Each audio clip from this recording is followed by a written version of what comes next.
তো যে বিষয়ে আমার প্রশ্ন, আপনি যেটা বলেছেন যে মহাভারতকে কেন্দ্র করেই তো গীতা।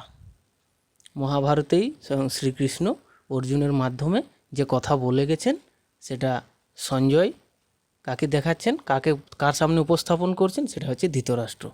তো এই যে আপনি বলছেন যে এটা পুরোটাই একটা আধ্যাত্ম বিজ্ঞান বা একটা দৈহিক কোনো দেহতত্ত্বের কথা আপনি বলছেন, তো এই গীতা বিষয়টা, এই কৌরব পাণ্ডব এর দেহতত্ত্বগত কি ব্যাখ্যা রয়েছে, যদি বলেন তো খুব ভালো হয়। আচ্ছা, আজকে এর আগে কিছু কথা বলা আছে। আজকের যে বিষয়বস্তুটা, যেটা প্রশ্ন হলো যে গীতা ইতিহাস না আধ্যাত্মিক বিষয়। আধ্যাত্মিক বিষয় মানে হচ্ছে দেহতত্ত্বের কথা, দেহের মধ্যে। ওই যে একটা কথা আছে না, যাহা আছে বিশ্ব ব্রহ্মাণ্ডে তাহাই আছে দেহভাণ্ডে। এত ইতিহাস, যে মহাভারত যদি ইতিহাসও হয় তবু সেটা দেহের মধ্যে। প্রথম তাহলে একটু ব্যাখ্যা করি। প্রথমে যে গীতা যে বিষয়টা নিয়ে শুরু হয়েছে বা যে যোগ নিয়ে শুরু হয়েছে সেটা হচ্ছে বিষাদ যোগ। বিষাদটা কি? বিষাদটা হচ্ছে যে যখন একজন সাধক সাধন আরম্ভ করে, মানে সাধন প্রক্রিয়া যখন আরম্ভ করে, অর্থাৎ ক্রিয়াযোগ যখন সে আরম্ভ করে, তখন দেখে কি তার সম্মুখে শত্রুকে। তখন দেখে সেই শত্রুগুলো দেহের যে ইন্দ্রিয়গুলো, দেহের ইন্দ্রিয়গুলো সম্মুখে দেখা যাচ্ছে। যেন ওই যে যেমন যুদ্ধক্ষেত্রে দেখা আছে অর্জুন, যুধিষ্ঠির, মানে আর বনাম দুর্যোধনের, এরকম সম্মুখে তারা চলে আসে। সেইটা দেখে দেহর মধ্যে কি কি প্রতিক্রিয়া ঘটে। দেহর মধ্যে প্রতিক্রিয়া ঘটছে যে আমি, আমার আত্মীয় স্বজন, তো এগুলো তো দেহের আত্মীয় স্বজন, হুম, ঠিক। আত্মীয় স্বজন। কারণ দেহের আত্মীয় স্বজনকে আমাকে হত্যা করতে হবে। তখন সেটা কি আছে, তখন তার জন্মে মায়া মোহ জন্মিতে শুরু করে যে ভাই বন্ধুকে আমাকে হত্যা করতে হবে, আমার আত্মীয় স্বজনকে হত্যা করতে হবে। তখন তার দুঃখের সৃষ্টি হয়। ওই যে মোহ থেকে, মায়া থেকে দুঃখের সৃষ্টি হচ্ছে। এই দুঃখটাই হচ্ছে বিষাদ, বিষাদ। কথাটাকে বিষাদ। এইখানে একটা জিনিস হচ্ছে কি, গীতার প্রথম কিন্তু শুরু হয়েছে যে ধৃতরাষ্ট্র প্রশ্ন আর সঞ্জয়ের উত্তর। ধৃতরাষ্ট্রকে যখন জিজ্ঞেস করেছে আপনি তো অন্ধ, ভগবান শ্রীকৃষ্ণ যখন জিজ্ঞেস করছে যে আপনি অন্ধ, আপনি কি দিব্য চক্ষু নেবেন, দিব্য চোখে কি যুদ্ধটা দেখবেন? তার মানে ধৃতরাষ্ট্র তো মনকে কে বলছে? আত্মা বলছে। মানে আপনি সঞ্জয় কি আত্মা। দেখবেন? মানে শরীরের আত্মা, মানে প্রাণটা, মানে বিবেক। সে বলছে যে আপনি কি দেখবেন, যদি দেখবেন তাহলে আপনাকে দিব্যচক্ষু দিব। উনি বলছে না, আমার নিজের ছেলে, ভাইয়ের ছেলেরাও তো নিজের ছেলে, আত্মীয় কুটুম টুটুম সমস্ত এই যুদ্ধে তৈরি হয়েছে, ধ্বংস আমি দেখতে পারবো না। তখন বলছে তাহলে কার মারফত আপনি দেখবেন? তখন ধৃতরাষ্ট্র ঠিক করলে যে আমাকে সঞ্জয় যুদ্ধক্ষেত্রে সমস্ত বিবরণটা আমাকে শোনাবে। এত ধৃতরাষ্ট্র মন, বলেই দিলাম মন। মন কাকে? সঞ্জয়কে। সঞ্জয়, তাহলে সঞ্জয়টা কে ছিল? ভগবান শ্রীকৃষ্ণ জানে সঞ্জয় তো তার দিব্য জ্ঞান আছে, আর দিব্য জ্ঞান থাকলে দিব্য চক্ষু হবে। দিব্য জ্ঞান যেহেতু আছে, সে সাধন প্রক্রিয়ার একজন স্বরূপ জানা। সঞ্জয় হচ্ছে স্বরূপ জানা।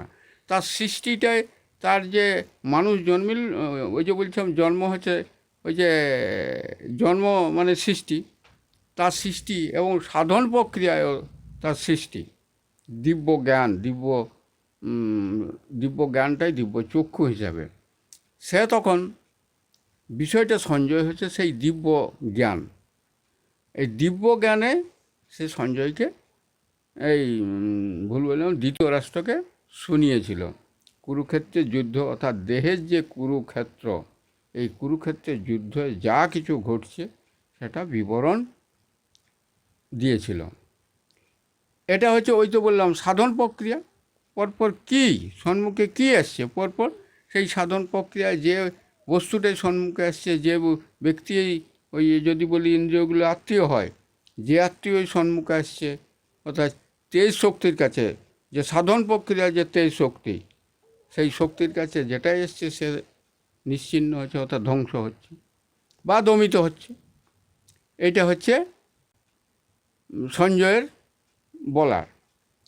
তখন সেইখানে ধৃতরাষ্ট্র প্রশ্ন করেছিলেন যে আমার ছেলেরা আর পাণ্ডুর ছেলেরা, তাহলে প্রশ্ন পাণ্ডুটাকে, ঠিক। পাণ্ডুটাকে, পাণ্ডু হচ্ছে পণ্ড ধাতু থেকে সৃষ্টি, পণ্ড ধাতু, আর এক পণ্ড ধাতু থেকে পাণ্ডু হয়। এই পণ্ডটা কি, মানে পণ্ডটাকে না বলে পাণ্ডু ইয়ে করি। পাণ্ডুটা হচ্ছে কি, যে প্রাপ্তি, প্রাপ্তিটা কি প্রাপ্তি না, তার জ্ঞান প্রাপ্তি, আর সে আবদ্ধ থাকে জ্ঞানের মধ্যে, সে আবদ্ধ। সৃষ্টির মানুষ সেই যে সাধন প্রক্রিয়া, সেই তার সৃষ্টি, অর্থাৎ সে মানুষ হিসাবে যে আকৃতি পেয়েছে, সেই সৃষ্টি, অর্থাৎ স্রষ্টার সৃষ্টি জীব কি প্রাপ্তি পাইছে, কি প্রাপ্তিতে সে আবদ্ধ আছে না, স্রষ্টার প্রাপ্তিতে আবদ্ধ হয়ে আছে, সেই হচ্ছে পাণ্ডু। এইবারে হচ্ছে কি, পাণ্ডুর ছেলেরা, ধৃতরাষ্ট্রের ছেলেগুলো বলেছি 100, ওই যে 10টা ইন্দ্রিয় আর 10টা গুণ দিয়ে 100। পাণ্ডুর ছেলেদের হচ্ছে পঞ্চপাণ্ডব, অর্থাৎ 5টি ছেলে। এদের সম্বন্ধে এরা কে কে না, সাধন প্রক্রিয়া তো নিচের দিক থেকে, তাহলে ছোটকে যুধিষ্ঠির, ভীম, অর্জুন, নকুল, সহদেব, তাহলে সহদেব ছোট, তাহলে সহদেবটাকে, সহদেব বলছে ক্ষিতি, অর্থাৎ মূলাধার। আচ্ছা, মূলাধার। মূলাধার। এইবারে হচ্ছে কি, নকুলকে, সে হচ্ছে স্বাধিষ্ঠান, যেখানে ওই যে স্বাধিষ্ঠান বিরাজমান শিবশক্তি, শিবশক্তি বিরাজমান সেই স্বাধিষ্ঠানে, মূলাধারে ভগবান নিজে শ্রীকৃষ্ণ ব্রহ্ম হিসাবে।